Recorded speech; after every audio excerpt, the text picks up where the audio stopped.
We are live. Thank you, Mrs. DeGraw. We'll go ahead and call our meeting to order, and I will lead us in pledge.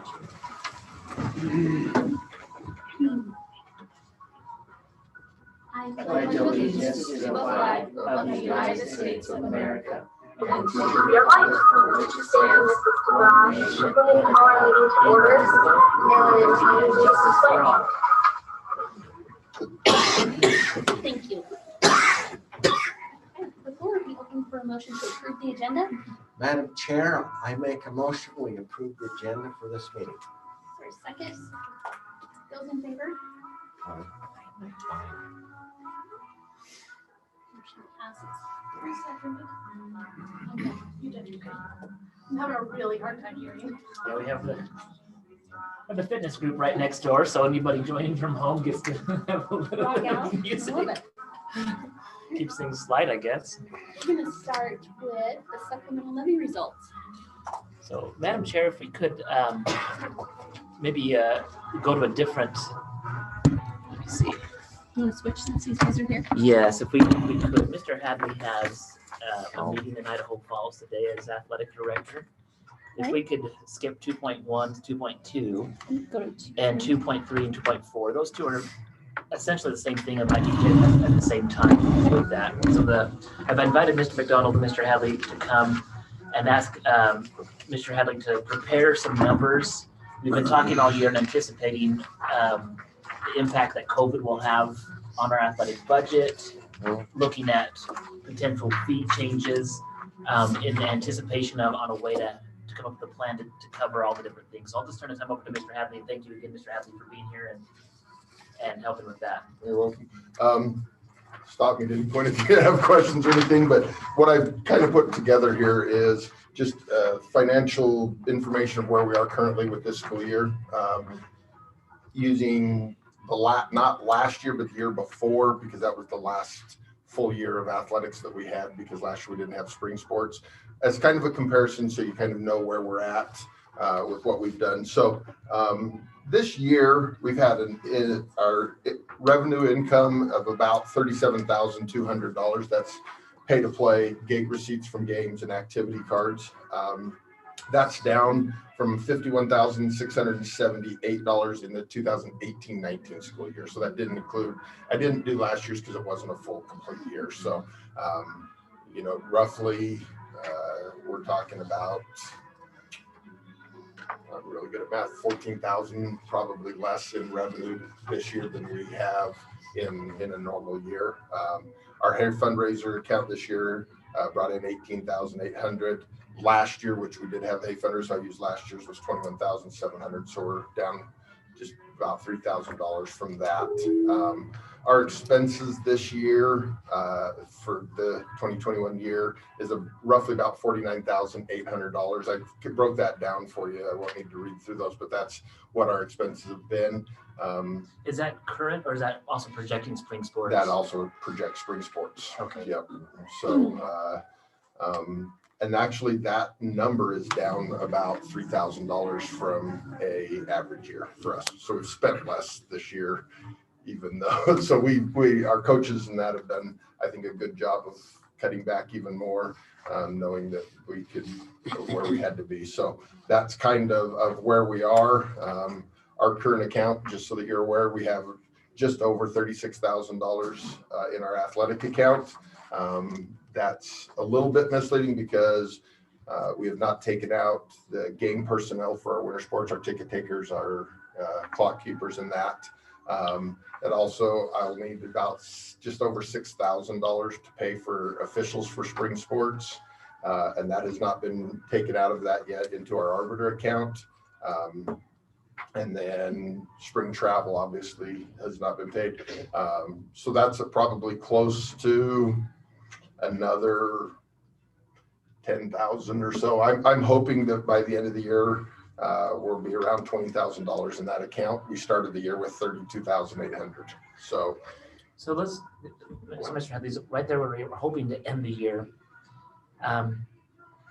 Let's talk about like how we've budgeted, like what's been the process, because some people will see that $20,000 and say, hey, you guys are fine, no big deal, right. $20,000. what do you do with that at the end of the year? Because it's not like you just carry it over and so Actually, it is kind of what we're trying to do is carry over. Can. So really, for me, my goal is, I think of it not as what we start with, but we start at zero, and I want to make sure that we aren't below zero at the end of the year. And that's kind of, over the 3 years I've been the athletic director, we've been within $1,000 to $2,000 of that every year. Which is good. Some years we've lost a little bit. I think one year we actually gained a little bit. And so that money that's in there has been money that's accumulated over time. When we have had a surplus or whatever, we've been able to keep that money. So the 32,000 that we started in is really, it was 29,000. I think 2 years ago it was 24. So we've been able to try to build just a little bit. Unfortunately, this year we'll take a big hit with that, and it'll drop. So that's kind of where I try to budget what I budget, of thinking I have zero. This is a guesstimate. And so as a way to understand that for me, Mhm. we finish the year off, and then you're going to be able to hit the next year with this end of year balance. But we're using that end of year balance to basically make sure we survive the next year. right. Is what we're And doing. like all of our state fees, our district fees, all of that has to be paid before we even bring any money into the account next year. So all of our state fees, our coaches' cards, our insurance, our catastrophic insurance, all of that is taken out of that 20,000 before school even starts next before year. it even starts, because we can't, like, if we're looking at this as just like a revenue, like this is a business and I have to wait till money gets paid, that doesn't happen until fall when the kids show up and start pay to play, and then gate starts trickling in. Right. We have to have something to operate with before. So that, I guess that's my question to understand. So do we go in the hole every year, or do you manage to scrape it out every year? We're within $1,000 or $2,000 So in the that 3 years that I've 14 been here. That 14,000 that we're down this year, that's what we're concerned about right now. Is that That kind is- of the way we're looking at it? That is, and then I don't know if now is the time or anything, but we have also not changed in the time that I've been here. We've not changed any budgets. We've not changed, and we have basically eliminated any large purchases. And So we've talked before about giving this athletics budget so that they could Like, just like give a them contingency budget. to right, make and sure like that we it's- talked about 25,000, didn't we? And it seems like a couple years ago, you were just told everything will be fine. If something comes up, we'll figure it out. It'll be fine. yeah, There wasn't That never happened. yeah, it a was. budget. My feeling was, you know what, we're tight money, and we don't know that we just have the money to be able to do, Yeah. to just put that into it every I was year. uncomfortable that it wasn't formally set. Yeah. So budget. Yeah. And I don't Because the remember. other thing that really we're gonna have to address fairly soon is we're probably within 3 years of having to decide what you're doing with the football field turf. It's We been since don't talk about 19, that. it's been since 1998, since the gym floor's been redone, which is another $18,000 to $20,000. We don't have adequate bleachers in our visiting side of our football. I mean, there's Track resurface. the tracks probably within 3 to 5 years. 3 to 5 years. I mean, we conceivably could be in a situation that we're needing $300,000-$400,000 for those facilities, For the facilities. for the facilities, And, you know, and that's, which is not necessarily my budget, but but it's part of the discussion to say, okay, what needs to be taken care of here at West Jefferson? And I've been having those conversations with Mr. Soderquist and you know, also with Mr. Hadley, that, you know, as we're looking at the operational budget for, you know, to come back to this, because we'll circle that. And if you're still here during the bond discussion, I think that's something that we can bring up. Yeah. Some of the things that, For just a minute, can you talk about the benefits of having a strong athletic program in the school district? oh Well, boy. there's a lot. I was telling you, you know, I here's what I think, and I said, and I just came back from the boys state basketball tournament, and you know, there's just a sense of community. There's a sense of that when athletics are visible and successful, money tends to come into other programs. You know, the music program, the drama program, those things tend to benefit when communities take pride in those things. When when we don't. I think we're looked at in a lot of ways of how important are those things. You know, I've always shared that athletics not the most important thing in the school district, but it's like the front porch of your house. If your front porch of your house looks nice and it's kept up, they automatically assume the inside that way. But you have old couches and old cars on the porch, they assume that that's how things are run. And, you know, I think sometimes there are some that have an all or none mentality. If you like athletics, that means you hate music. If you like athletics, you hate clubs, and that is just not the truth for a majority of the people. And I think that's something that when it looks like the haves and the have-nots, but I think our district has done a good job of trying to get things out. And I think this is a great discussion, and I appreciate the comment from Mrs. Perkins and Mrs. Cherry about maybe a couple years ago it was discussed, what could we do to have some type of contingency budget put in place that makes it so it doesn't feel like every single year, like we're begging, like, let's be honest, we're begging teachers and people and coaches to come and do a very hard job. And then on the backside, we say, now go fundraise for yourself so you can have this really hard job and feel like somewhere they've got to feel appreciated. And it doesn't always happen from our parents. Like that's the thing. Sadly, that's what happens. It just depends on whether their kid played in the game or not, you know, and But this surprises me because don't we have like 70% of the kids are in athletics? 2 years To ago, what when we had a extent- full year, we had 72.4% of You our know, kids to one extent or participate. another, they're participating in something. And if We they had are, 217 this year, including spring sports, 217 kids and so some of those obviously do 2 or 3 sports, but we have 217 participants this year so you count that by, out of our 184 students. so some kids could be counted twice if they're taking. But that's still probably a good chance that we're talking, and I don't know, but there's still a good chance we're probably talking 130, 120, 130 of our kids are participating. Out of 190. Are there academic requirements to participate in the athletics? Yes, there's a state requirement, there's a district requirement both, So are students more successful? So are there some students who are more successful because they're in athletics? I think on a normal year, I think you can write out and say yes. But because of COVID, everything's been a little bit wonky with that. But I don't have specific data, No, not But- specific data, but but I will tell you this, I know that having a coach that says to a kid, you need to get to mentoring and take care of that class if you want to play in 2 weeks. Yep. Certainly is an extra way of being able to. so I guess my goal, and it hasn't come, I haven't been able to pull it off yet, but I would like to see to just not have the fundraising and pay for it and stop reminding people out there that about athletics, and maybe they wouldn't hate it so you know, when you and have to maybe ask for money. from us, and that would be something that clubs like the Booster Club, which is a non-school function, and that's the thing is because the school has had to go out and have such huge fundraisers that typically were run by a booster club, then it's not pointed towards us because it's a little bit easier. You know, if I'm in the booster club and I say, you want to donate to the hay fundraiser? No, I'm just mad at the booster club. I'm not mad at the school. But when the school goes, then it gets personal. And then they go, Coach so-and-so, you didn't play my kid last year and you should have won the state championship and you didn't. And, you know, then they're just holding it over their head and it's just. I don't think I they agree should with you. have to raise money. for their I don't think they programs. should either. If we have sports, we should pay for them. And we do, Mr. Hadley and I, Mr. Williams and I have sat down and brainstormed, and we do have some ideas that we can talk about on the backside of the paper and stuff. So we can talk more about that when we get to it. Okay.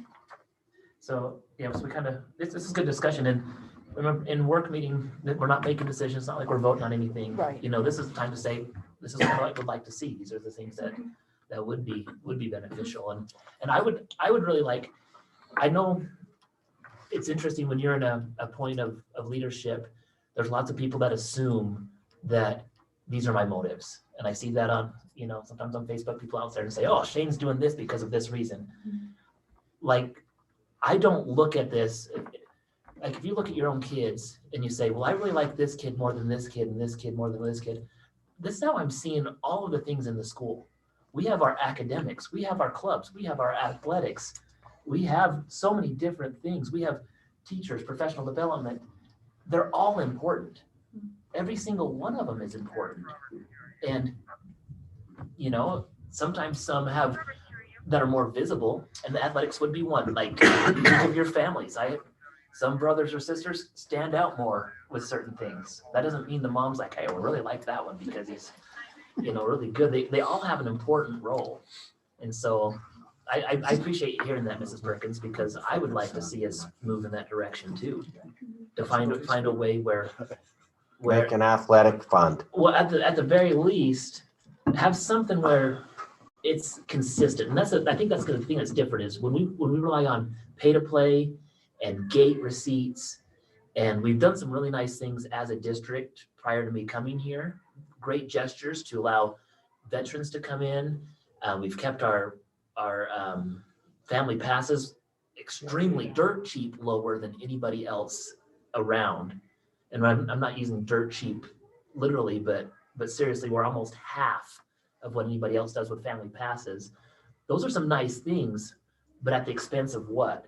Now pushing it back to our coaches and say, an athletic director and say, okay, good luck. You've got to go out there and you not only have the stress of organizing it, the stress of having everybody mad at all the coaches, and when you coach at yourself, and by the way, go out and fundraise. So I'm glad that you're thinking that would be something that we could explore and look for a way to find ways to bring that in. I think it's time. This is ridiculous, what we've had to do.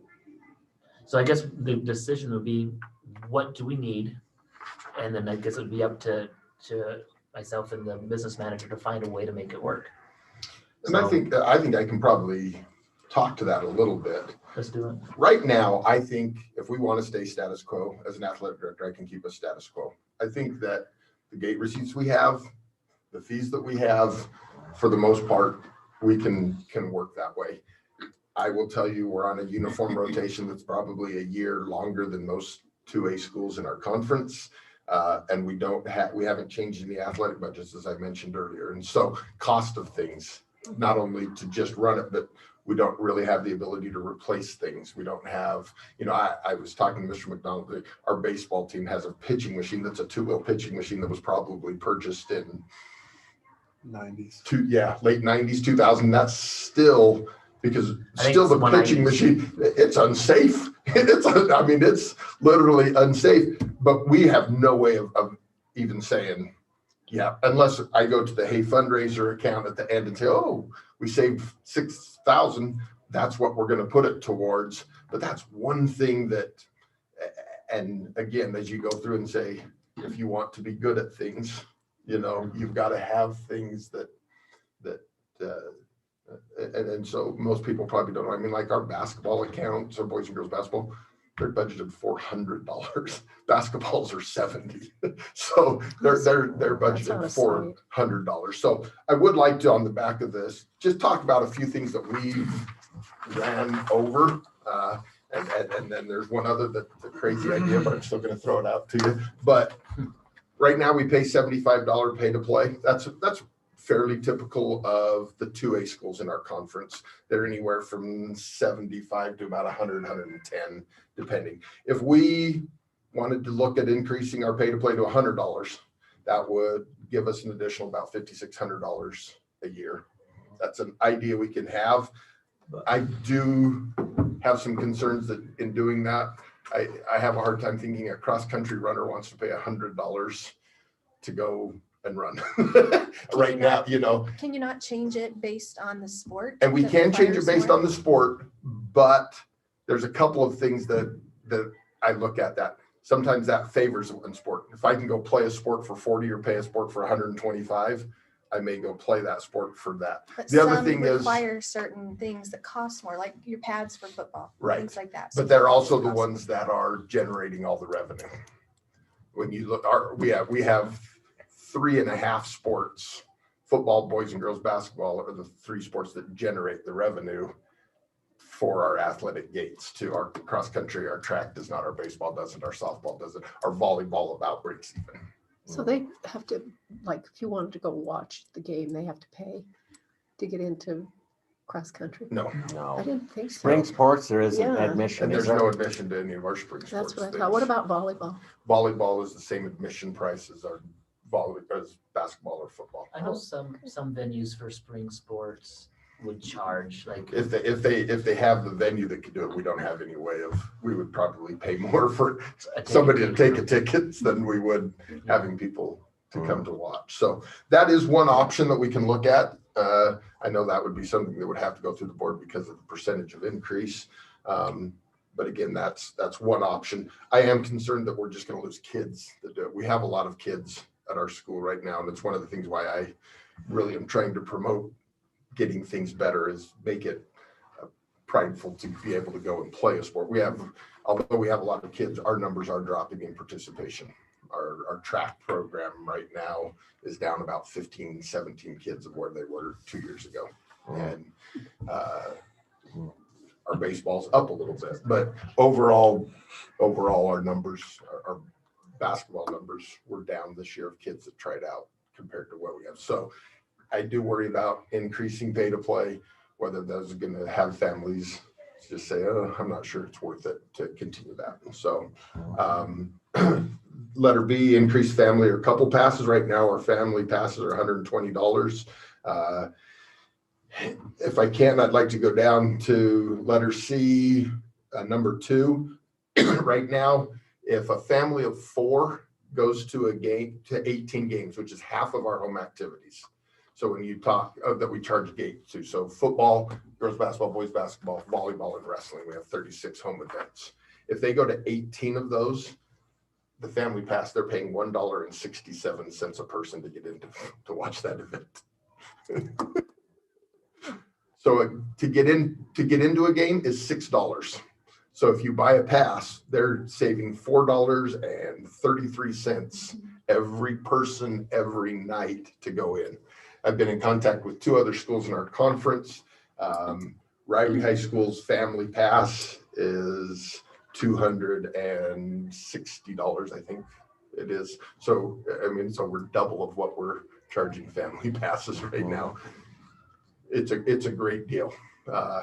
If we were to, with the numbers that we have right now, if we were to increase from 120 to 170, which is just $50, we'd add about $1,200. So we don't have as many people taking advantage of family passes, honestly, or couples passes as they probably could.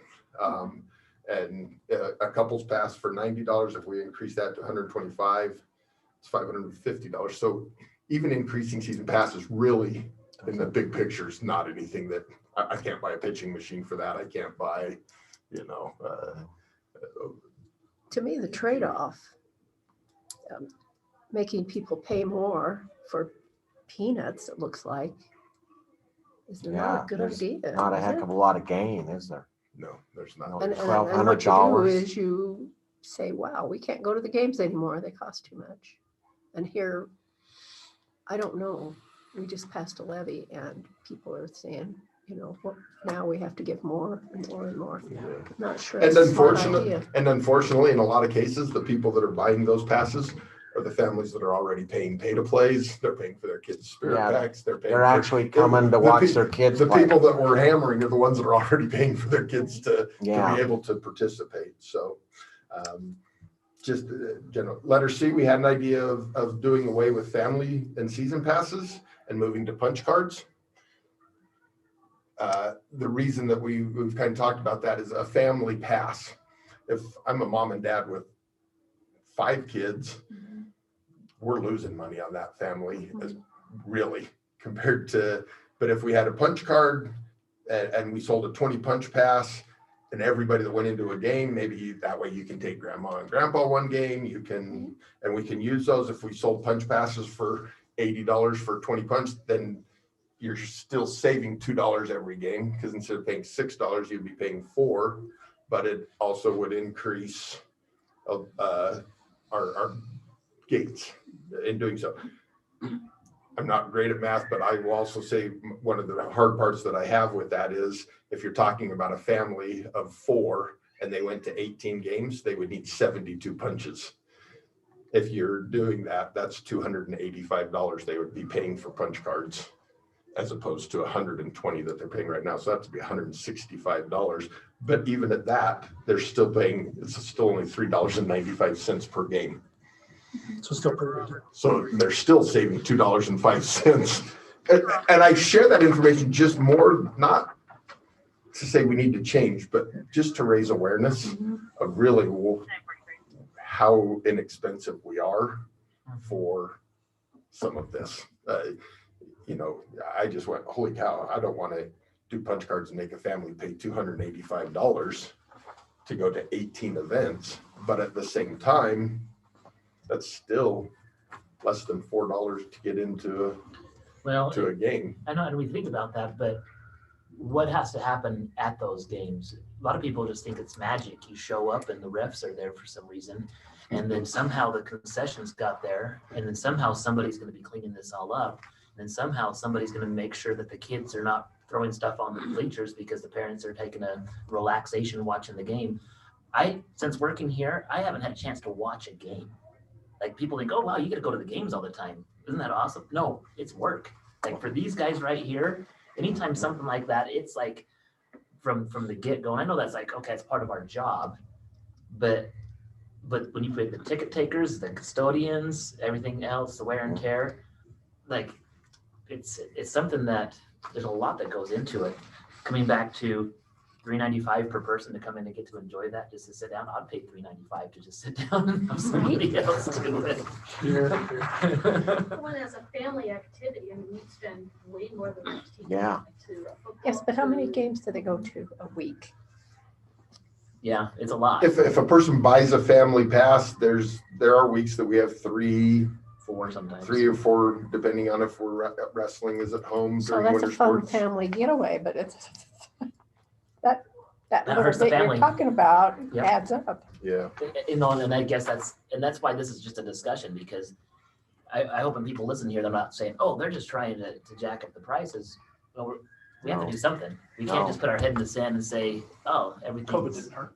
COVID didn't hurt us. It did. Well, but even regardless of COVID, if we want to move forward and have things, it's really, I will tell you, Zeph, it is pretty hard to budget to try to break even right now and have nice things, you know. So anyway, the problem with the punch passes is really it's based upon whether people buy them or not, you know, and I can't really extrapolate to what that revenue would be for us. I could see it being $7,000. I could see it being $1,500 if people were going, I'll buy a 20 punch pass, but we're not going to go to the girls game versus Malad because we don't really, that's not a conference game. So I think we could lose revenue in just as easy as we could, you know.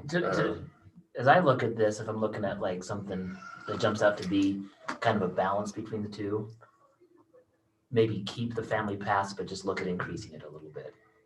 I don't know. What are your thoughts on that? Is that I think if we're going to keep family passes, we do have to increase. There's just we lose about $5,200 between veterans and senior citizens every year, and with family passes, it's like essentially $1.67. Yeah, it's $1.67 if they just go to half of the events, you know. How does the activity card fee, because that was another thing that we talked about last year where we combined 7 through 12 with where they're sharing teachers, athletics are combined 7 through 12. Right. Activity cards, how does that play? So we're actually not combining 7-12 activity cards. We have a junior high account for 7th and 8th, and their activity card money is going to go to that, and we're paying for officials and equipment and that out of that amount. So we're trying to get to where when I say build. Together, we have one person running the 2 different cards. That's what we a half person. half person. but yeah, so activity cards at the junior high level, the 7th and 8th grade level, they're $40. And that whole 40 goes into the junior high athletic account. But that also Allows them to. takes a hit to our high school account because that allows them into our home events, which before junior high did not get allowed into home events. So our athletes have to buy those activity cards. Everyone else, it's an option to. I think it's a great thing to buy an activity card As to a be able to, student. as a student to get there. At the high school, all of the activity card does not go. That money is split up into student council. It's split up into, I don't know, maybe there's 4 or 5 different places that $40 $40 goes is to split up places. to. I think And that's- athletics gets about 40% of it. So it's about 40%. And basically the reason for that is then that's how kids are getting in. So that 40% of their 40. So roughly again, $20 of an activity card for a high school kid allows them to get in free as opposed to pay $5 every time. So, And I think, so they can go to 4 games in a year and pay what we get out of their activity card. Got it. and I think another thing to kind of be aware of is some of the uniform situations in our junior high, like our boys and girls share basketball uniforms and stuff like that. Like we're, What? Our boys and girls share their basketball uniforms. We Yeah. only have, So we the have girls' one, season we happens have one first, set of the reversible boys' season. uniforms. We don't even have a home and away uniforms. We have one set of reversal and the girls wear them when their season's over. Then we give them to the boys and Wow. What is? Are what you does it cost serious? to buy like a team of uniforms? at a high school level, to buy a home and away boys basketball uniform costs me about $3,500 that we wear for 4 years. I say that's tops. So, So, so that is one of my goals with the junior high, we increased their pay to play to $40 so we can address so that we could address that, because I'm hoping to save money as of right now. Without the junior high track pay to play come in, we have about $4,000 in that account that we've saved this year. That's going to get 2 teams new uniforms next year. When you look at like for the junior high, maybe even freshmen, those really nice like our freshman jerseys are essentially your practice jerseys that you have for the upper one. Yeah. Is that something that could be pushed down to the junior high? Like what That's exactly what I'm hoping for. which I'm is- hoping that wrestling singlets, obviously at the junior high level, we'll have to get wrestling singlets. Those can't be Yeah, passed on, moved. Yeah, I mean, they can be passed on, but not reversible. But for boys and girls basketball, their uniforms right now are reversible uniforms. They don't have a home and away uniform. They have one uniform that's blue on one side, white on and we the could other. probably continue. to And do we, that. and I think I would continue to do that with the junior high. That cuts about a third of the cost So- of set of uniforms. So I'm to asking, do that. so Mr. Hadley does have like really nice option for what would you call it? An economical uniform that doesn't have to be shared between the girls team and the boys team. For 4 years. Oh, So anyway, What are pros and, because sometimes this comes up, what are pros and cons? What time did you have to leave by? 10-15. Okay, good. Pros and cons of kids buying uniforms and keeping them. Like, I guess sometimes that has come up in some of our POM meetings. How you do How much does grow, you know. each individual uniform cost? If a kid had to Depending buy on one. sport, we just bought a baseball uniform and they got a home uniform, a home jersey, an away jersey, a pair of pants for $100. $100. Basketball uniform that this year, baseball and softball are in uniform rotation. A football uniform is going to cost you about $185 for a home the jersey. problem Away with that jersey is and a these pair of kids pants. grow. And, They're in their growing and the years. tricky part about that is people say, oh, just order it, make the kids order it. We don't have the teams. They do tryouts for the basketball. I mean, you know that you're going to have 15 basketball uniforms and that, but football, it's amazing the number of kids. Oh, I'm playing this year. And okay, then we're going to order you a uniform. And then, oh, I'm not going to play this year. Or what do you do with those 4 kids that decide they're going to play the day before football starts and you don't have your, so that is kind of the negative part of having kids get uniforms. Or they sign up for earlier, buy their uniform and say, I better play because I bought this uniform. Right. And That'd that be is something. and that Put your and name that on the is- back of it. You don't want to walk around. But I also want, it's hard to how often do you do that? Do you buy a football uniform every year? Do you, Yeah, when do you do you change? change, do you buy them do you make kids buy them every 2 years? If a kid's gets a football uniform ripped in a game, do we have extras that we've bought that? And in case anybody's wanting to go way back in time, so they've changed the rules on like football coloring and things, because back when I was a freshman, we had a great idea. You buy one uniform, and we had our Columbia blue, the baby, the Smurf, Yeah. the Smurf color. That was our home and away jersey because it was so different than everybody else's. It still could have, but they changed the rule that you have to have white for home, dark for no. In football, it's opposite basketball. Opposite Yeah. basketball, but yeah, football it's dark home, white away.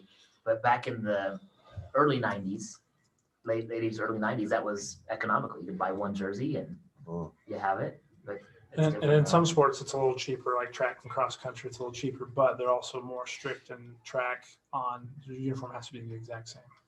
So you can't have kind of a Columbia blue and a navy blue. Like it's got to be the same if you're in relays and some stuff like that.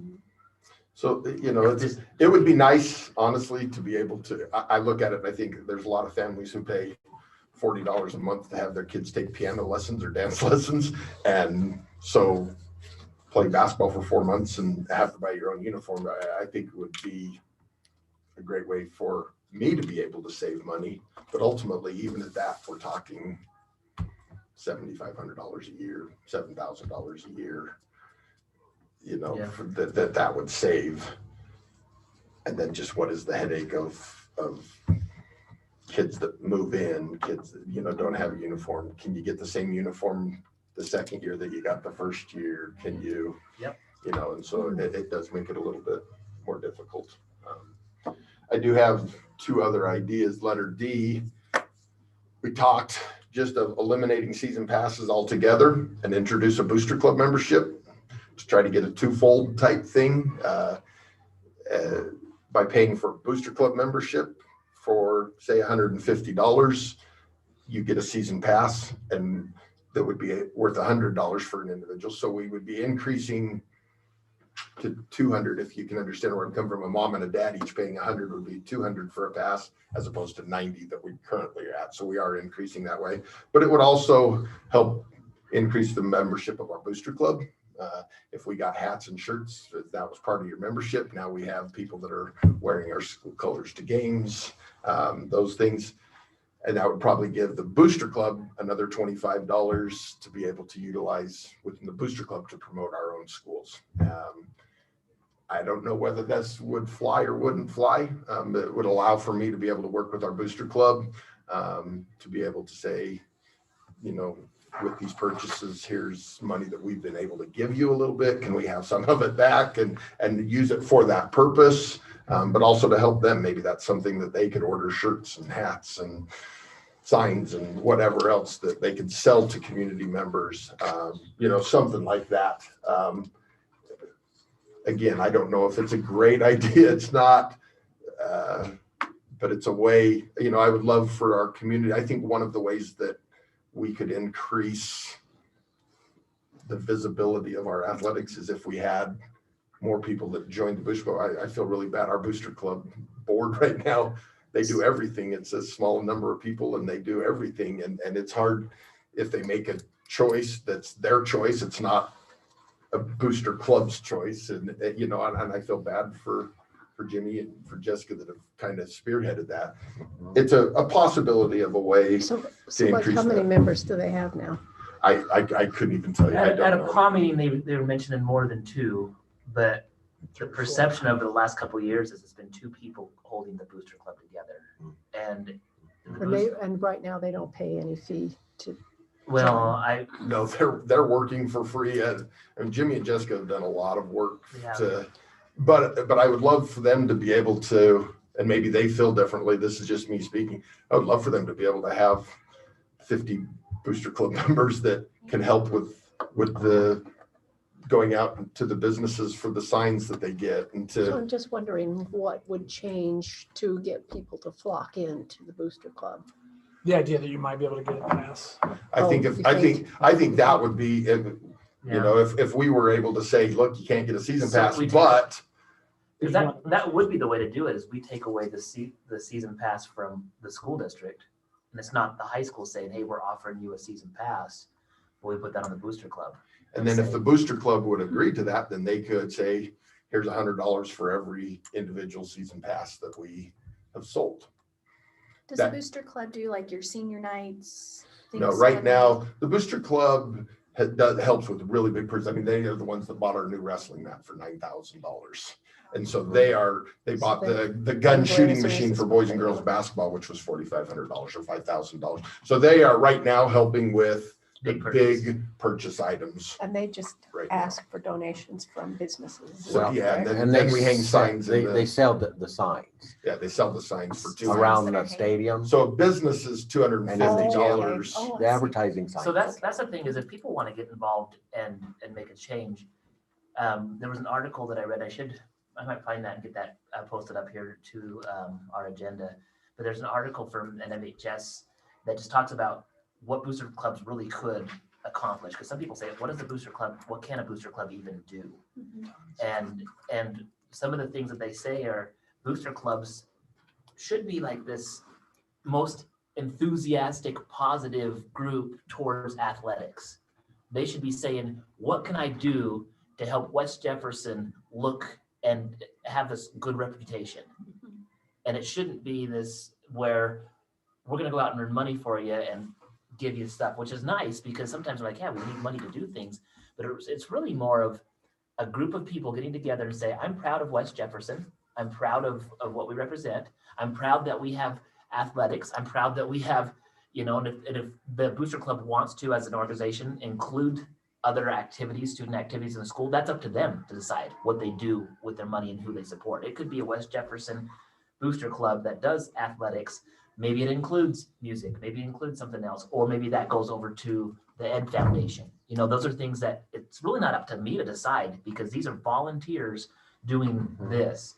But they can do things like, let's have like this idea that Mr. Hadley is saying on letter D. Everybody that joins the booster club, you have a booster club shirt, you have a booster club hat, and you can wear that proudly into games, and then you get your season pass into games. They could help with other fundraisers, and they could come and say, as a booster club, man, Coach Hadley needs some help on this. Let's go to him and say, Coach Hadley, if you had $500 to give as a stipend to somebody to come out and help you, would you have somebody from the community come in and maybe help with practices and do things like that? Booster clubs can use a stipend to help pay for assistant coaches. I don't know if anybody watched like any of the basketball games at state, but if you watch like a Madison team, they almost have more coaches than players. And sometimes we joke about, used to joke about that when I used to go ref, see some of their games. They probably have 6 adults helping with the varsity. That doesn't come from the school district. That comes from booster clubs. A booster club will come in and they say, we want you to be successful. If you go to, did you load it up? Thank you. If you go to look at stuff like from North Fremont, their football team's been pretty successful lately. But when they show up, they put a big tower up that has a camera that hits the field. They have iPads over on the sideline that they can instruct, and they have other people. That's not coming from the school district. That's coming from booster clubs. Those are things. So it's really, what do we want to have? But so many times in small communities and in schools, you'll see that the people that are doing a majority of the work are just a handful of people. And we can't do this and go out and do the rah-rah for everybody else. That's the part where, the booster club and so this was the article that I was talking about. So I'll get that put up on there, but it has other things on the back sides. Booster clubs can volunteer time, raise money, contribute funds to better enhance the team's organization or performance, print promotional items like team schedules, which Jimmy and Jessica have been doing, but I think they've been doing it solo. It's like they're the only ones that are keeping it together. If others came in, if they wanted to create a board, they can do that. I think ultimately, if I pay into something, I'm vested into it a little bit. I'm a little more concerned about how things can be done differently. And if I'm not, then it's just easy to sit back and complain about how somebody else is running something. It's just a way, I believe, Well, for us to be able to. because I always want to add on it, the Booster Club then takes ownership of how do we look as a school in the community. You know, Mr. Hadley used the student council a couple of years ago, got together and said, what can we do to promote this? And the student council said, let's use some of our funds that we raised at the fair to buy shirts for everybody. Like that didn't, like even when you gave it away free, I think people need to buy it and maybe they'll feel like they're gonna wear it. You give them a free shirt, nobody wants to wear it. But financially support programs to provide additional funding for coaches, staff, event workers, as approved by the head coach and athletic director. They should not, you know, this is something where some people think, oh, if I'm going to be on the Booster Club, openly discuss the performance and review a head coach or coaching staff, review the performance of a coach funded by Booster Club. Staff evaluations are solely the responsibility of the district. So it's not like they're going to come in and say, hey, I'm going to take away your stipend if you're not winning games. You know, that only happens at the colleges like Alabama and stuff. But you know, or offer petitions to hire fire coaches. So those are things that this article here made me think, you know, maybe this is something that our Booster Club could do. But again, it's not, I can't go to Jimmy or Jessica and say, you have to do it this way. But if other people in the community want to get there and say, let's do this together, let's do it this way, the sky's the limit for them on that. And so I know, you know, they've reached out to me. We want to set up a meeting with them, but again, it's just what can we do to promote the positivity And again, there's not a guarantee that we'd have 10 people do it or 50 people do it. So as far as revenue, that really doesn't help with athletic stuff. So yeah. And then I'm going to throw out a crazy idea. I didn't write it down, but stick with me because I know this is crazy and I don't even know if it's legal. So if it's not legal, you can shut me down. But not next year, maybe 2 years. Is it a possibility that we take our revenue and instead of having the people that come to games and watch and stuff, we spread it out over a community? And what I mean by that is a possibility to run $100,000 supplemental levy that says all $100,000 goes to athletics, but we will not charge pay to play. We will not charge gates. We will not charge uniform fees. It will be free to participate at West Jefferson. It will be free to support West Jefferson athletics, but the cost, instead of being incurred by those only going to games, it would be, I mean, I don't know exactly, but $100,000.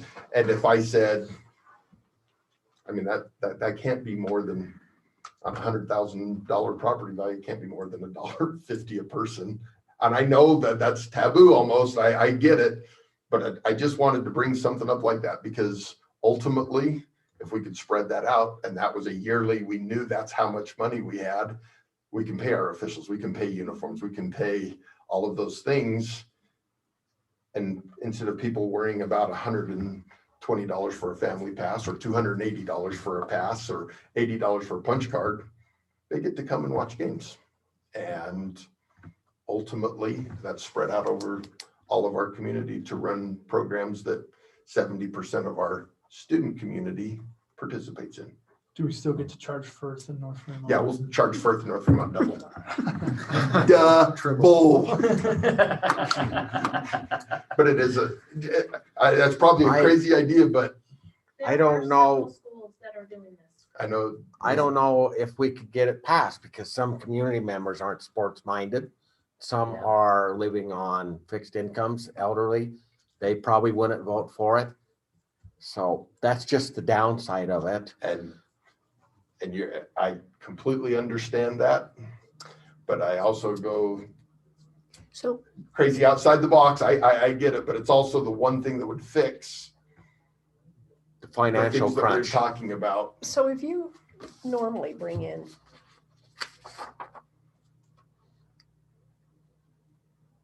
$50,000 Mhm.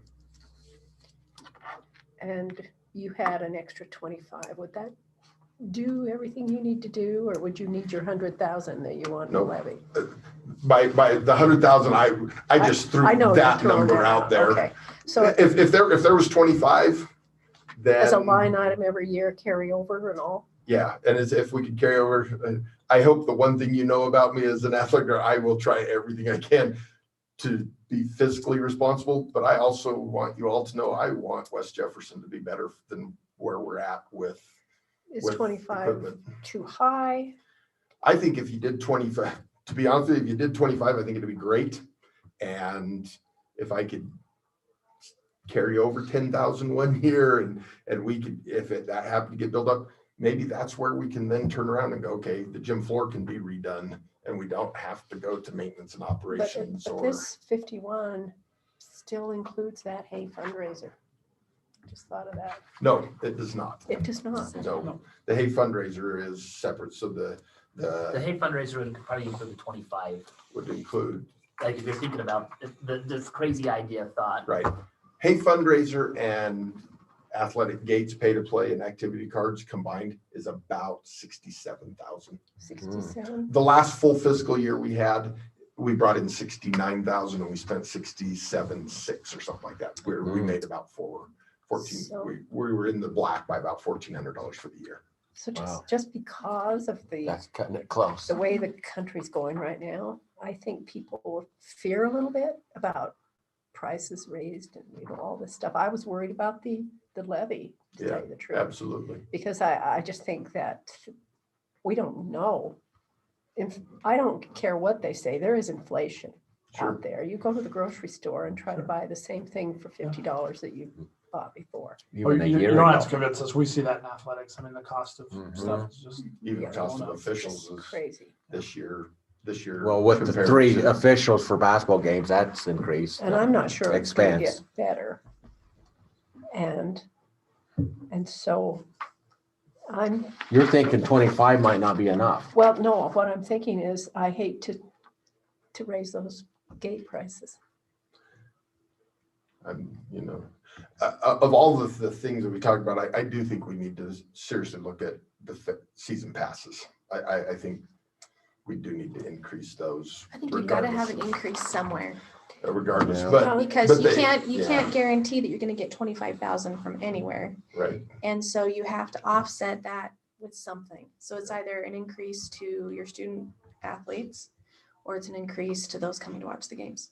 any thoughts, Andrea, on like if you're looking at, because all of these things are talking about, there has to be an increase somewhere Right. to move forward. but they're almost offsetting in certain cases. I mean, if we have 217, if we dropped 17 kids Mhm. down to 200 participants, But why we've the lost. drop? Why do you think? Have we asked anybody why the drop? Why do we have less track participants? I think Are they it's, doing I other think it's things? coming, I think it's not just West Jefferson. I think you're seeing that all over. Nationwide. Kids are specializing in sports anymore Yeah. and you get kids. And we have some that are choosing to play a club sport. And there's a lot of that. And they typically pay a little bit more to play club. Mhm. And, Yeah. and So- honestly, it's. But it's more specialization. So Right. like right now, we know that there's club volleyball that's going on. Yeah. Some of those participants are choosing not to run track or choosing not to play Right. softball. Right. And Wow. you With Yeah. track, it's that the coach is not as dynamic. As could. But I just think I think kids, families don't, They say choose. and it's not, I don't mean this, I guess I do mean this with, in my opinion, in my experience of 28 years, it's just not as important out here. We want our kids to do it, but we don't want to pay more to have them do it. And we want them to win and be successful that night, but we don't. And I think those commitments are just harder and harder to get. We had a sports summit meeting with some people in the community and, they're talking about, it's really hard for us to have our kids commit to summer tournaments and summer because they fall when we're planting or when we're harvesting and when and I just think overall, that's just society a little bit right now. Like you say, economically, it's harder to commit to some of these things. And we've been pretty good. I mean, we haven't dropped a lot, but we have shown that we're losing numbers a little bit. Well, I think they're saying to their child, you pick a sport. I think You there's do some of that those. one because we can't afford to do Some do. 3. There's some that play Some all that- 3. Yeah, Yeah. sure. There are. But there are those that can't, and maybe those are your numbers that are dropping But out. if they're willing to play club sports that are more expensive Well, than what the school is true. charging to participate, why would it be any different for them to pay that price to play at school? Or pay less? They can't get on So- the And I team. think most of the part that those that are choosing to go play club can just afford to do those. I think we lose a lot of the kids that. Is it because is they more can't get difficult. on the team? And I think some of it's that too. Some play club because they have a chance to play where Right. they try out, only the same people get to play every time. So Yeah. I don't know. I do have hesitation doing a one-time fee for all sports just because they don't all financially require that amount of money. So like you mentioned, having cross country pay $100 and your football players pay $100 when it's obvious that football, It's a lot Cost a more little- the expensive. cost is more expensive for that. So would you agree then that for a football gate, that ought to go back to the football team? I think so. Because that's where that's where we're really gonna get the separation, because it'll end up costing the cross-country team a lot more, because they gotta go get on a bus every day for 8, or every week, I mean, for 8 meets, and they've got to pay for their own bus, Yeah. and they don't have a gate income. Mm. That $40 isn't gonna cover their bus, so we're gonna have to increase it to $125 so that they can travel to and from meets. So it is kind of a give and take a Yeah. little bit. So With- along those lines of give and take, then if the district comes up with a way to cover travel and say, we'll guarantee that all the travel, going back to the comment of the contingency fund, that if we can come in and say, you have this contingency fund will take care of all travel. Anytime they get on a bus, then that way, as you're looking at it, yeah, you're sending 8 kids on a bus for cross country, but essentially the district is saying, we're eating that, not your budget. I guess you could still, but it's just like moving money around. It's just like, okay, maybe you save that group of kids a little bit of money, but the overall budget in your side is gonna be the same. So if we charge, like just making, so what is pay to play right now? 75. So 75. So if we said we're gonna keep it at 75 to keep it low, but cross country, you only have to do 50, and football, you have to do 100. That doesn't and I don't know. That's That evens it, balances it out, for those guys. but it also then, doesn't take into account. It is, because I totally respect what you're saying, but at the same time, football, boys basketball, girls basketball pay for us to play softball. It's true. I could see that. It's like, And from so a larger school district, Rigby, they charge their boys $450 to play football. Yeah.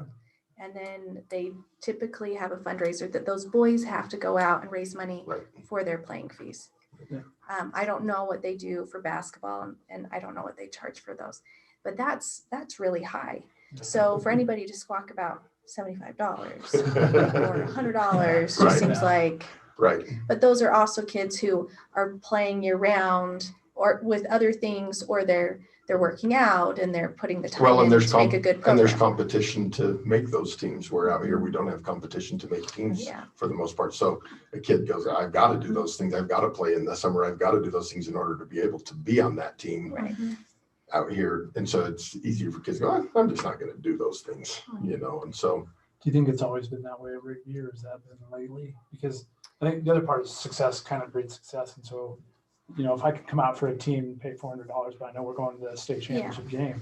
I think it's been something that's probably changed in the last 10 years. Yeah. Because it wasn't always that way when I mean, we had a decent program, but I think athletics overall just helps to create that camaraderie amongst the students. And you have students who want to go out and support their peers.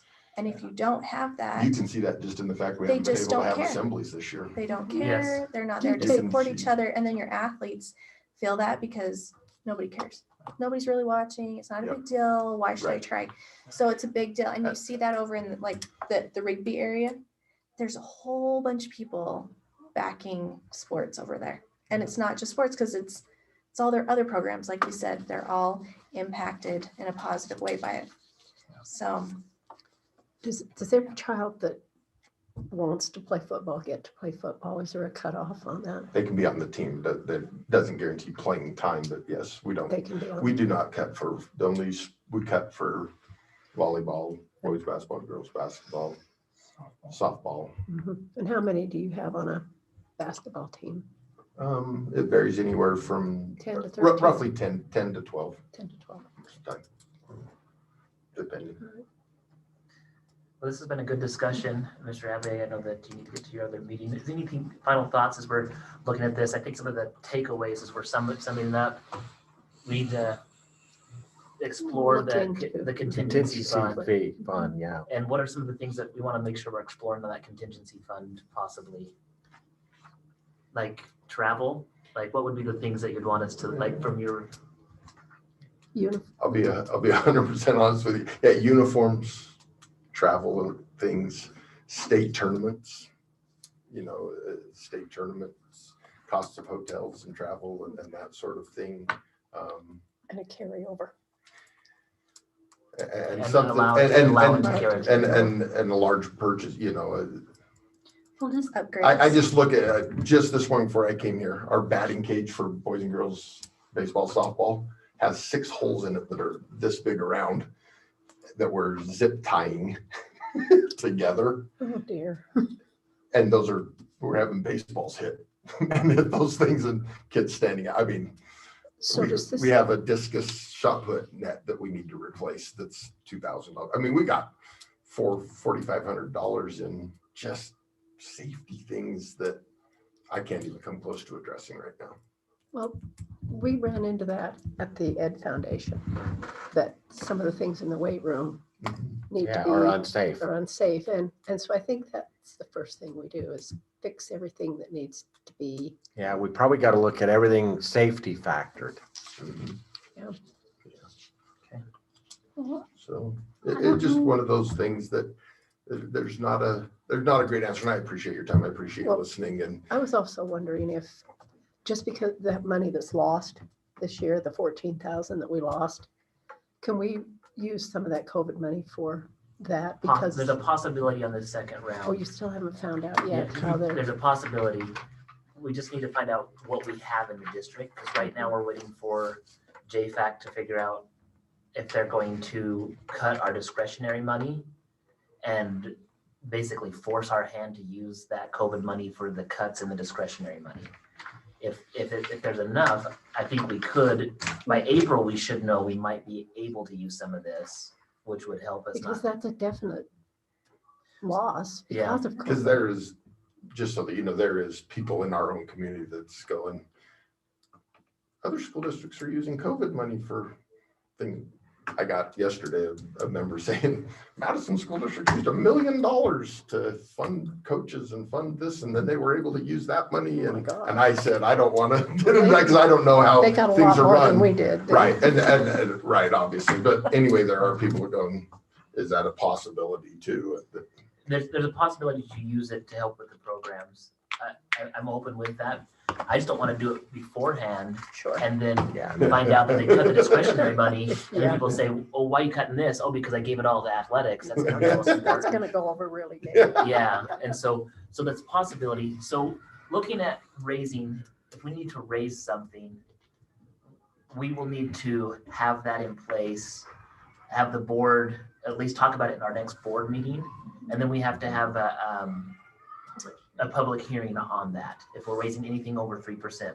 And so after this discussion, and we can follow back a little later, Mr. Hadley, if we need to increase the well, hold on, as I'm saying this out loud, if we don't have a family pass and the booster club has a family pass, it doesn't matter. Right.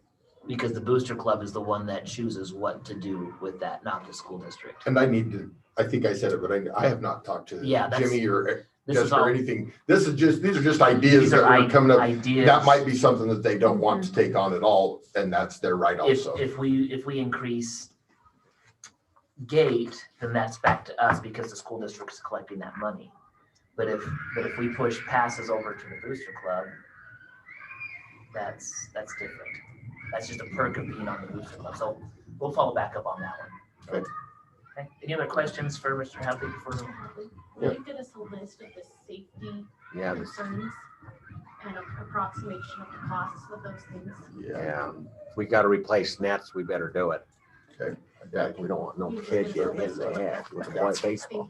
That's just a Right, loss right, of right. way back. Thanks. ain't it? Thank you. Yes, it is, and they should have been taken care of before now. Is it a possibility to have both family passes and punch passes? Just give it all to the booster club and say, Yeah. sell. That's what Sell what Ryrie you just sell. went Sell to. what they want. To booster Sell club it to or them. to No, No, the punch passes? passes, Family that's what passes. Ryrie did. They can pay, they can get a family all sport pass, so it gets them to every game for $260. And, but they're also doing punch passes.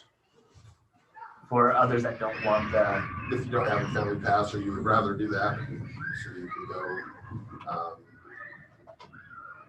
sorry. So they have a 10 punch pass for $50. They have a grades K through 6 student pass, 10 punches for $35.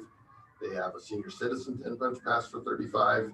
And then they have a all sports season pass for individuals. I'm sorry, it's not a family pass, for $120 for an individual. So it's $240 for a mom couple. and a dad to be able to do that. $240 where we're at right now with $120 for all families. Do you need to? Does you want to stay? We're fine. On camera. My worry with the contingency My fund block left, is you know. you're Now I carrying can see over a them. little bit every year, but the list of things that needs to be done right now, Yeah. we have to do something else. And that might segue into, Could that be part of the bond? Some of the things can be for safety with bond, because you can use plant facilities to help cover some of those things. If the bond came in to help cover the bigger stuff, that allows your plant facilities to purchase anything like that. I just know that some people look at that and say, well, plant facilities shouldn't be spent for athletics. But really, there shouldn't be this division between athletics as this like evil thing that you just can't work on because it's safety of the kids. It's the kids at West Jefferson. Like when you look at bleachers for the football field, we really need about 4 more, 2 more for the visiting side and 2 more for the other side. And the bleachers that we have are really nice ones. They're movable. That we had to get rid of the other ones because of the safety person condemned them. We could use plant facility for that.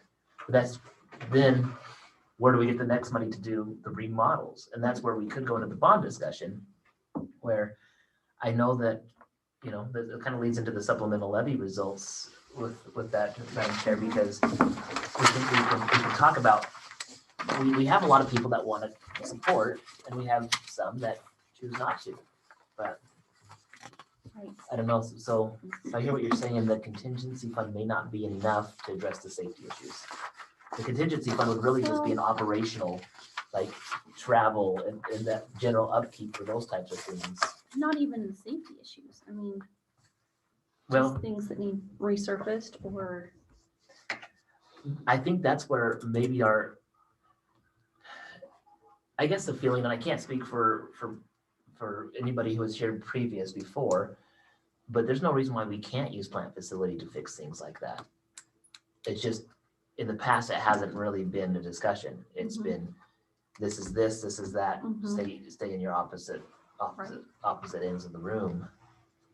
But when it comes to student safety, like those issues that were brought up in the Ed Foundation meeting, where the Mr. Mento, the weights teacher, said that some of these things aren't, they need to be replaced. That shouldn't have to be us going out and looking for us like a booster club to come in and say, hey, come in and do this, because the booster club should be the raw icing on the top, The extra. the extra stuff. And that's our responsibility. To Our keep responsibility these is, things safe. and that's where, and I've said this before in a lot of other meetings, I don't feel like the Hay fundraiser should be our athletic director and coach's responsibility either. to go earn the main stuff. Like, if we're gonna offer it as a district, We have to pay for we it. have to pay for it. And a lot of this may have stemmed from 2009-10 when the recession hit and major cuts had to be made. And it got just cut back to absolutely nothing, bare bones. And that mindset is still the way that, as I've come in, like, it's kind of how things have run. But I don't know if the money's there, or we can find it, or we can adjust it somewhere else. I don't see a problem with us looking at that. So I'll explore that. I'll explore that with Mrs. Bingham as we start preparing for the budget next year. And we could start with possibly even using some of this COVID money to help give us a jump start into Yes. that. Mhm. So then people are going, well, where are you going to get it for this first year? This might be able to help give us the shot in the arm to have that adjustment into It it. looks like that was a direct result of Mhm. COVID, the low. Well, absolutely it is. Yeah. 100% exact direct result to it. From here on out, you can't rely on that COVID money though. Correct. So Right, we need to just keep that in mind that It would be a place for us to get started. Well, yeah, But we it's want a to, and start. after that, it's gotta come. we'd want to budget it Mhm. Mhm. in. So then we're just planning for that year in, year out. So if you were to meet with the booster club and throw the idea at them of maybe you guys take the gate, or not the gate, the The family family passes. passes, then I just wonder, do we need to have that for our meeting to approve transferring that to them? That's a good Or- question. I don't know how to hand it over if they're willing. Because basically that would just be a perk of being a member of the booster club. Mhm. That's what that would be. Essentially, you're eliminating a fee as a school district. We are, but there's also like we're brainstorming. Work meetings are all brainstorming, right? that's right. I almost wonder if we still keep, maybe somebody doesn't want to be part of the booster club. Maybe the booster club has like a perk to say, all right, the all season pass for an individual on the booster club is $150, but I get a shirt, I get a hat, and essentially they transfer $100 over to the district for that. Mhm.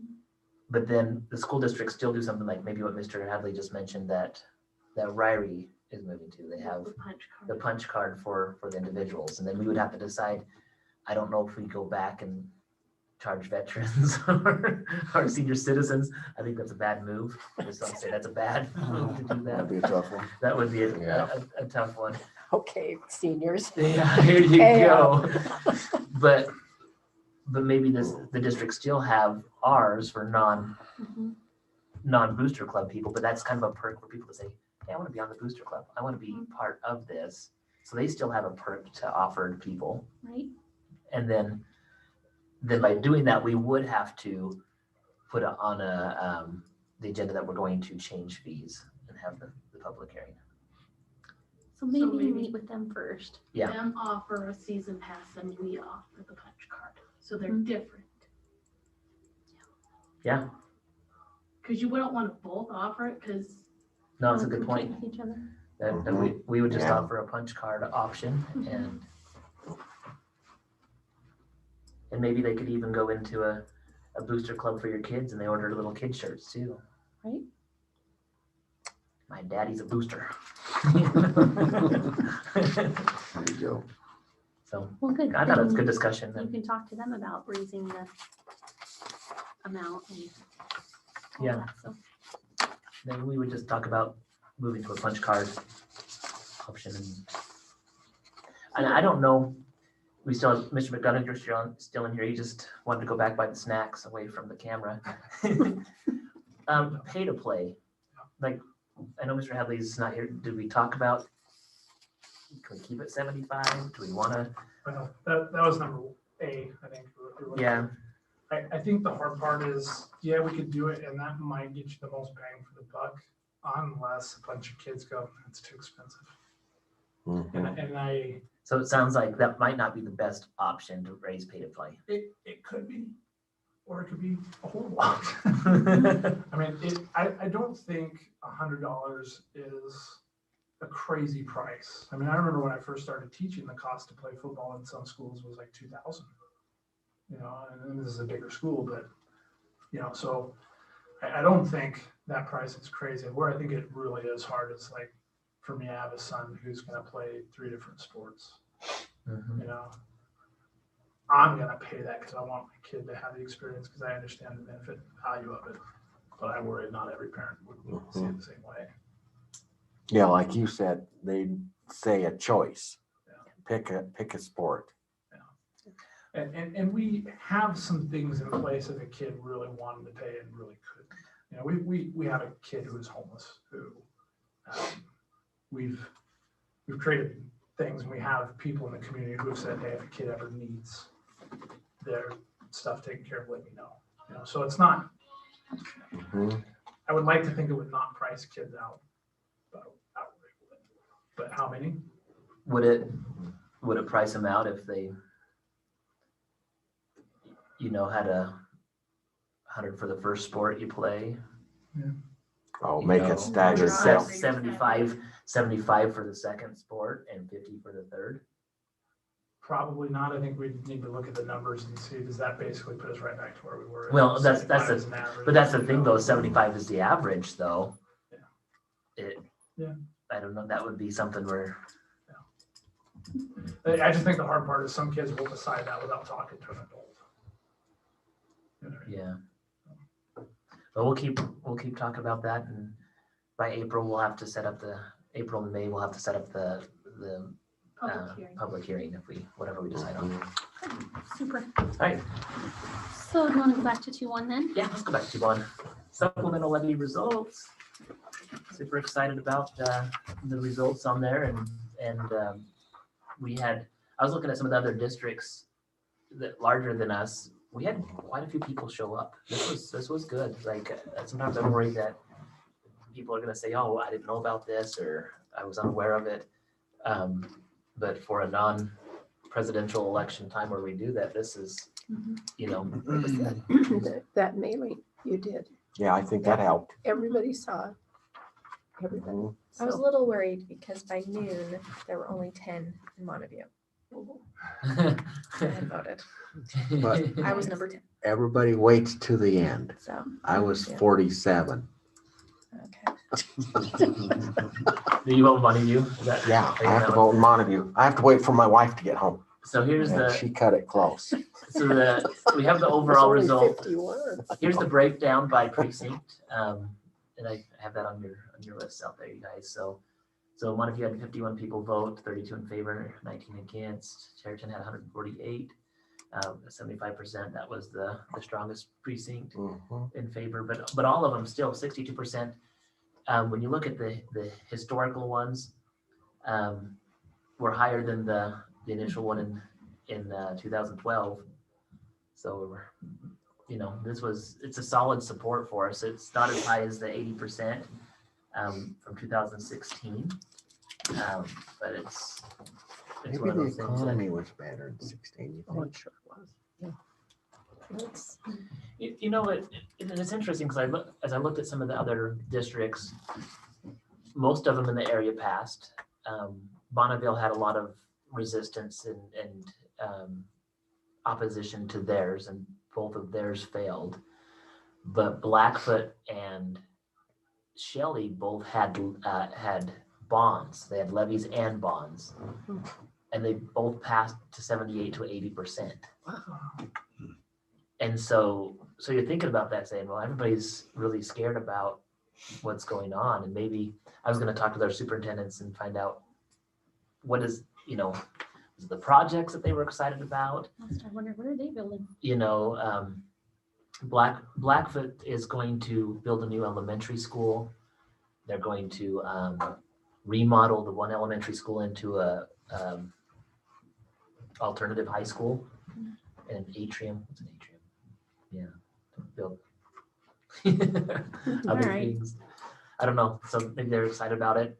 Shelley School District is going to do some remodels on an elementary school, and then security cameras and HVAC systems. So that's not super exciting. Was theirs a plant facility then in Shelley? No, they did the bond. They did a bond. Yeah. Mm. They did the bond, and I I wonder how much for. That was 7.5 million. Shelley's was 7.5 million. Blackfoot's, I think, was 22 million. That passed. And so, congratulations to them. Yeah. So I know that's the part that, as we've had these discussions, bonds, levies, some people say, oh, when is this ever going to end? This is a 2-year rotation. It doesn't end. It doesn't. And the reason why it doesn't end is because before in 2007, before that time, that money just automatically came in. Now we have to come back and beg for it. Why would they do that? I can't remember why they did that, but that's a crazy thing. I think they just wanted to give relief to Mhm. taxpayers or to landowners.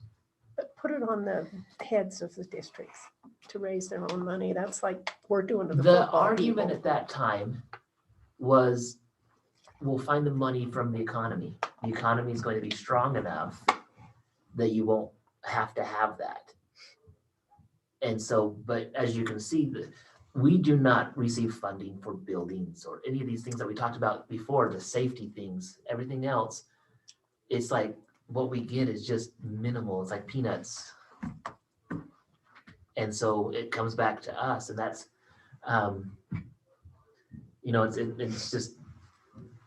it's just how it is for us.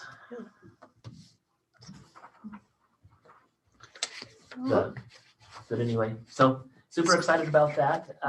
It still worries me about the bond, doesn't it you? What's that? Doesn't it worry you about the bond that we're going to do when you see that we barely squeaked by with the levy, what it would take to do a bond? Yeah. Yep. Higher percentage to pass it. But the bond is more exciting. You We think? have the Well, renderings and Well, that's what I Really thought last summer, advertise though. Yeah, it would have. They didn't like the lunch. I do think the bond ideas can be exciting. You look at these other districts that did pass theirs. It just depends on what group gets excited about it. right. But Oh, super. anyway, any questions on these breakdowns or comments? This is the question comment time. No, it's a good thing. Well, I say thank you for everybody that voted. Yeah. I do too. Yep, I do too. And I say to them, if you didn't vote yes, talk to us.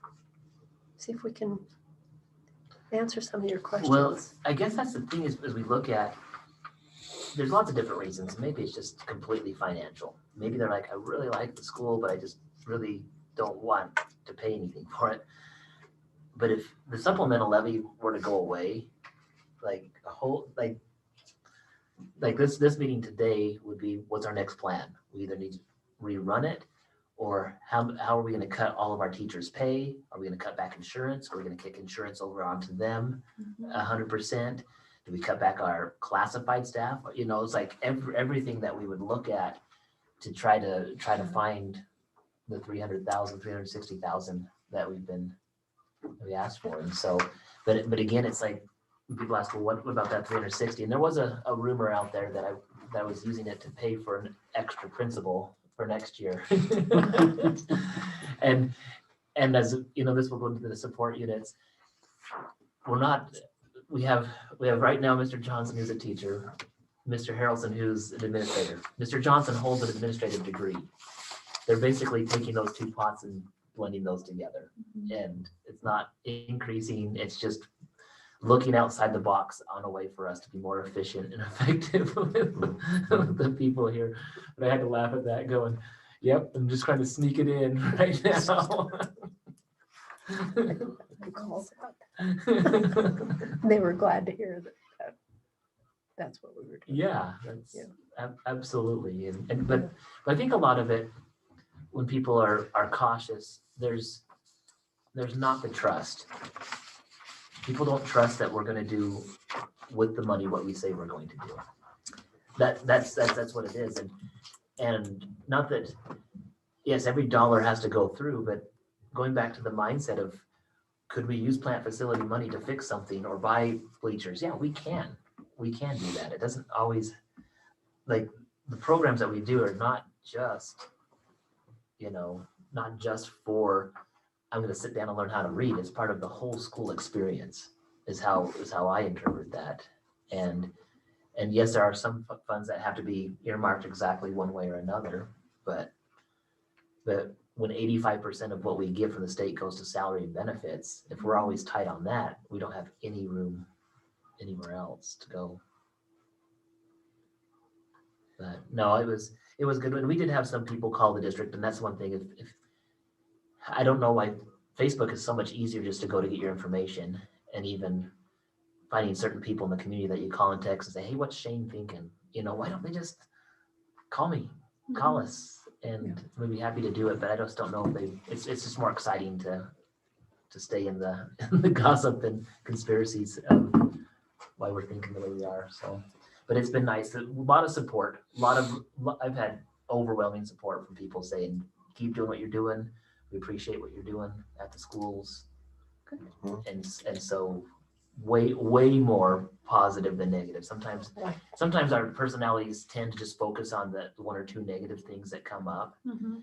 But it's like we have a lot of support right now in the I community. think the atmosphere is better than it's ever been since I've been here. So now that we have the supplemental levy results in, I'm going to contact our financial planner, get some more updated numbers, because as we talked about bonds with our next stop.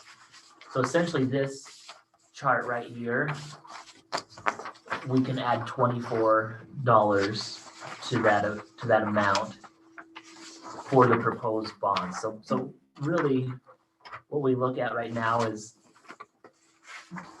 if the board decides to put together a bond that we put out for vote for the community, what that will look like is we will be saying our current amount is 261. And anything above 261 will be the increase for the money that we'll ask for a bond. And so I know that the leading discussions that we have right now are, should we focus just on remodels because it might be a safer thing to get? Or do we have remodels plus something built for the future? And really, I would say the people that I've talked to, but I guess not everybody that hates the bond doesn't come and talk to me every single day, their bond ideas. People are excited about options for growth. They're excited about that. Some of the comments that are here, we just don't want to put a Band-Aid or keep putting Band-Aids on things, but there is a concern that if the projects are more than what we really can bond for or really ask for, maybe a remodel bond would be necessary. And I know that Coach Hadley brought up things like the track and the football field, and those things will have to be fixed. like we could probably get about close to 18 years, I think, on our football field, which is about probably 7 or 8 years more than most fields just because of the use. But it saves money over time. It's one of those things that when you think about it, I'm going to purchase something really nice that we don't have to water, we don't have to mow, we don't have to do anything else. It gets used all the time. Larry was thinking that the actual cost of the turf field at the time they put it in was $150,000. So the infrastructure has already been put in. And people say, well, why was it $2 million or $1 million back then? Well, they had to put all the infrastructure and everything in around it. Right. And so what happens is the turf wears out after 15 to 20 years and needs to be replaced. But you look at that, if you get 15 to 20 years for the cost of that, what does that cost you to have a really nice football field? Maybe $10,000 if you look at that over time. And if it's something that doesn't have to be mowed, it's always green. You have kids from from 4th grade all the way through 12 that get to play all their games on it, and they practice on it. Mr. McDonald. And Rigby came to visit and have a chance to practice on it. I thought that was really cool that Rigby called us up and said, hey, can we come practice on your field? Because they were getting ready to go play at Madison, and they wanted to have chance to play on turf. Sure. Why don't they have one? They're trying to upgrade, but they're trying to upgrade theirs with the donations. And they have half that they're searching for, and it's just through donations. Yeah, and so it's one of those things that I know that like harvest, hamer, and football field are like the taboo things to even talk about. But that's our district. That's what we have. Those are the things that we need to like, we can't just put our head in the sand and say, oh, the football field will be here forever. I'm not gonna worry about that, or I'm just gonna wait till I die or wait till the next person comes. That's going to be one thing that will need to be upgraded on it. Our auditorium is another thing. I'd love to be able to hire somebody to come in and curtains, lights, and sound. Everything else is, pretty nice. The old gym, which was the new gym. I'm sorry. That's 25 years old. The new gym, which is also old. I should say the old gym and the new gym. So the high school gym, the one that's in the high school, the old one, it needs to be redone. And I just named, out of those three things, two of them are athletic facilities. And so people are going, well, we can't do athletic facilities, but it's our facilities. These are our facilities that we need to look at. And so I know that's where some people worry, if we go on to build, we couldn't do both. But I think we can. I think there's a way to do both of it, depending on what the numbers come out with. I'm going to visit with the construction manager and architect tomorrow and start looking into this. I want to put together a survey next week that I send out to the patrons about, here are the ideas, and have community meetings the first week of April. And I'll set up a community meeting, one in Montague, one in Territon, and one in Hamer. And the purpose of the community meetings, if we can spread the word on this, it's not that we have the ideas down, it's what do you want us to do? Because nothing is final. These are all discussions. Nothing is final until the board sits down and says, we vote on this, and this is what we want to move forward with. Then once that's final, we can't change. And last year, because of COVID, we didn't have a chance to have this meeting. We had to, try to squish it down the best we could, but then we were also told don't meet because it's a lockdown. But I want to go at that time and ask people, what would you like to see? And The survey you're sending out, is this going to all voters? best I can. So like you did, like the mail that you sent out the other day, or the I mailing, could. or I could do that. And that's just one thing I heard from people. The people that don't have kids in school aren't hearing yeah. some of these things, and they're voters too. And They are. if they don't know what's going on, they're going to vote. How would they know how to vote if they don't see things on electronic format? Yeah, Yeah. there's a lot of people, older people in our communities. The vote On the marquee. on the marquee.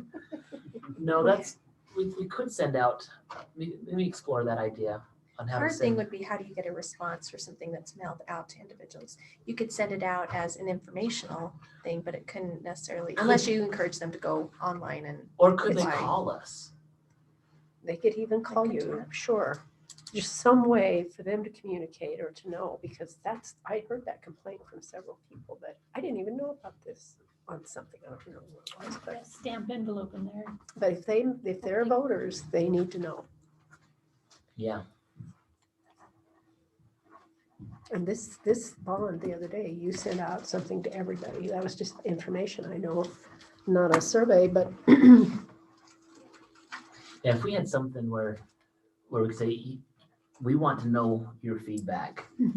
You can either do this or pick up the phone and call us and just, give them Terry's number. yeah. And they could just say, I just want to answer the bond question survey. Yeah. And just say this, and this. And maybe you would get those 90-some people that voted against your supplemental levy being the ones to call you, Mhm. because maybe they would be the ones that might vote against the bond and have questions. Right.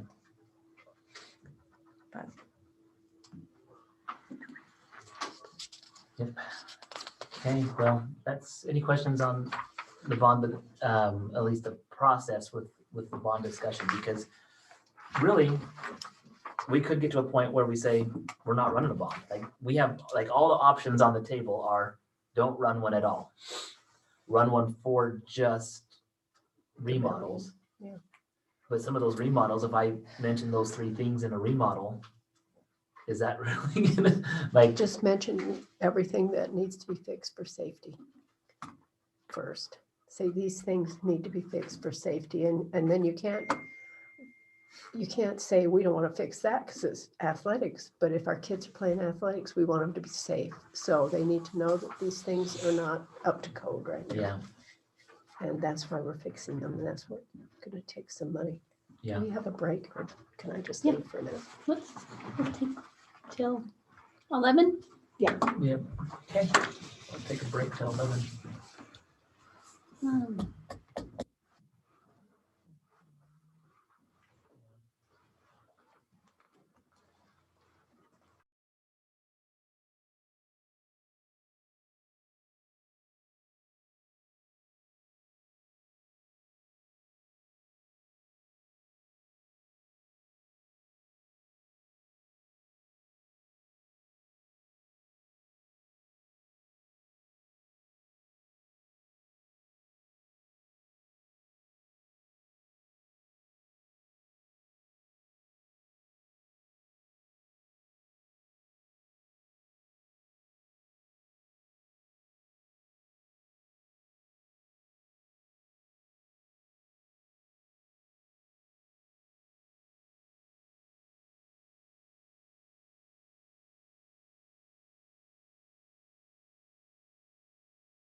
That's okay if your video's not on. I've got this video.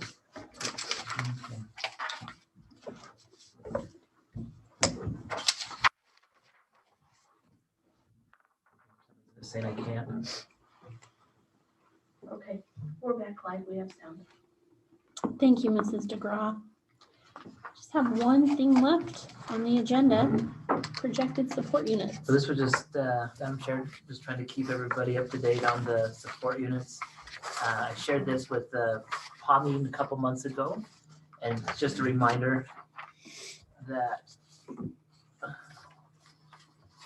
when I'm looking at class sizes and being able to plan for the amount of money that comes in from the state based per teacher, this is the calculation that I use.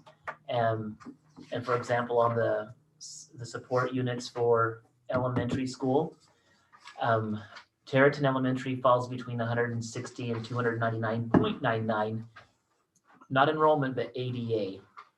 And so if we have an average of 20, that would give us a support unit to be able to receive funding back from the state. Where Hamer Elementary's ADA falls on this one, every 12 students can generate a 1.4, or they get more support units for the lower that they get.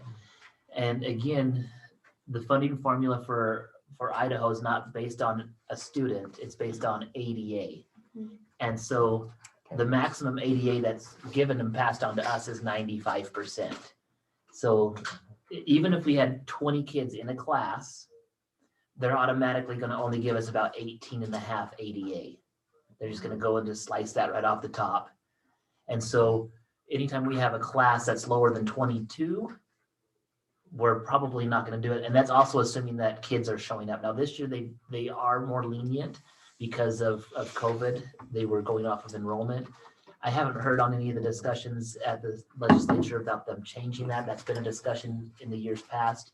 If they move away from attendance based to enrollment.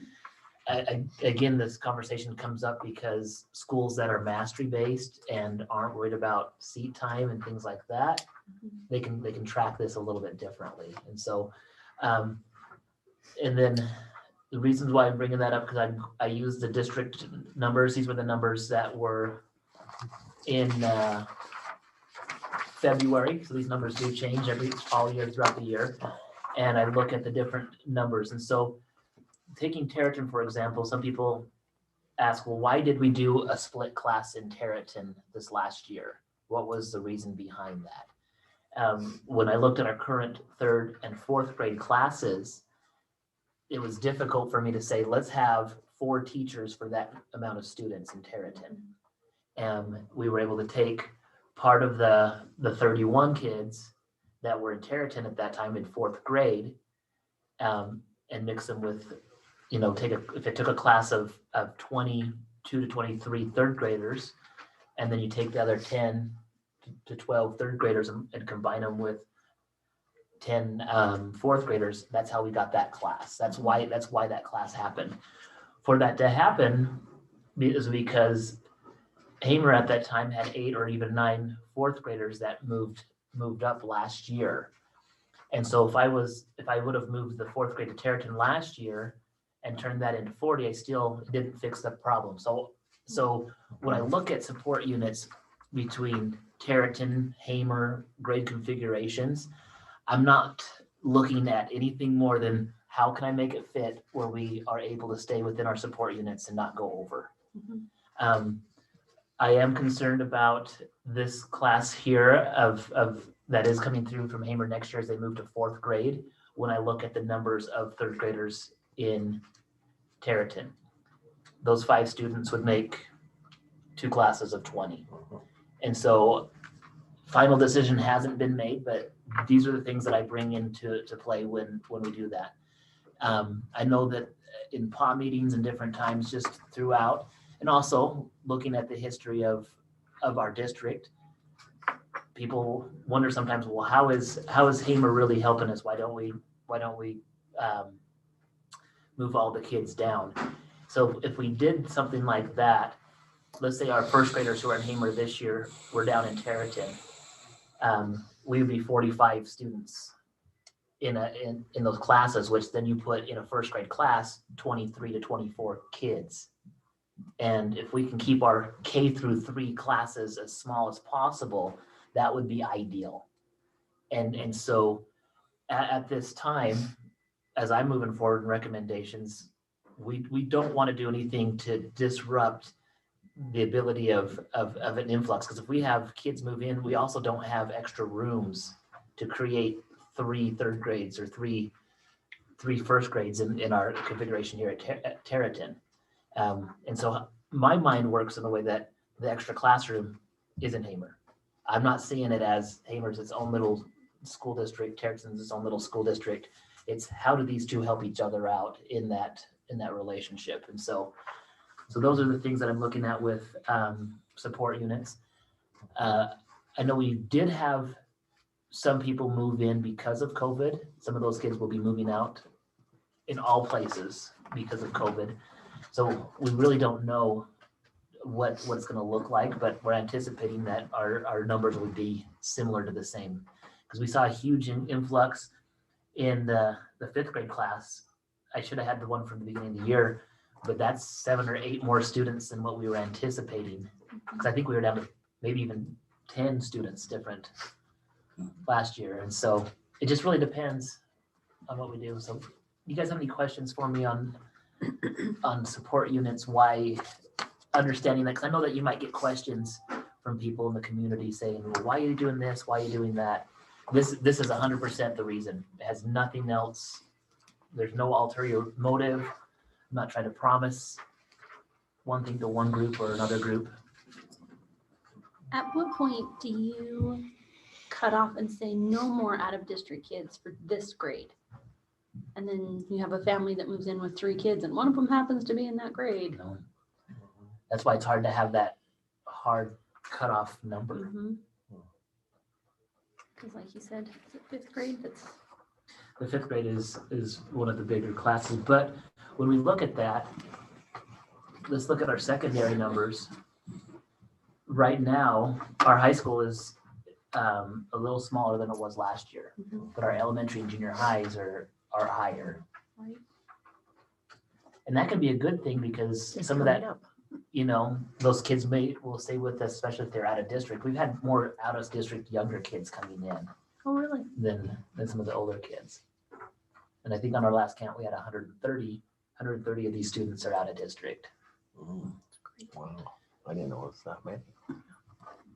I don't know if we want to shut them off, do we? No. Well, No. we don't want to shut them off because the more students we bring in, our state funding's better. It is. So why would you want to, stop that? Do they ever indicate why they're coming here? On that, they have a spot for it. Most common ones that I see is they like the small school. They want to be in a smaller school. They like the atmosphere. Some of them come because they have parents who work in the district as well. They just, for convenience and schedule convenience, they come. I think a lot of it is we have a good small school. I agree. Mhm. I agree with that. But you look at the staffing challenges when you look at the 7th grade right now with 69, 70 students, and then you compare it with the class right below them, which is literally half of them. You look at that and you go, okay, it makes it a little bit difficult. And some people say, well, if you just quit changing things, that's. Well, I think it's just constantly changing every year. You have to deal with all the different numbers. Yeah. Yep, for sure. So the point of that on the work meeting was just in case anybody had any questions or concerns on projected support units. That's kind of where we're at. So. Well, that gives the community a good idea of why you make some staffing changes and move them around as you need, because those class sizes are drastically different. Yeah. So.